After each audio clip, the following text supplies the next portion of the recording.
4 jenis zikir yang tidak patut ditinggalkan oleh setiap Muslim sepanjang Ramadan. Hadis Nabi ni, Kak pakat beramai lah. Pertama, mengucapkan istighfar. Astaghfirullahalazim. Alladzi la ilaha illa huwal hayyul qayyum wa atubu ilaih. Yang tu yang paling baik. Yang panjang tu no. Astaghfirullah sampailah wal hayyul qayyum wa atubu ilaih.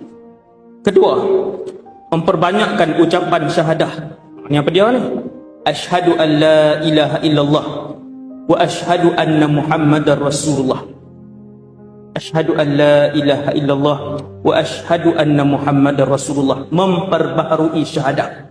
Sangat baik untuk kondisi iman kita. Ketiga, berdoa meminta syurga. Allahumma inna nas'aluka ridhaka wal jannah. Dan keempat, memohon keredaan Allah. Ini yang doa yang kita baca selepas tarawih. Allahumma inna nas'aluka, ya Allah kami memohon kepadamu ridhaka, redha Allah. Ini yang kita minta.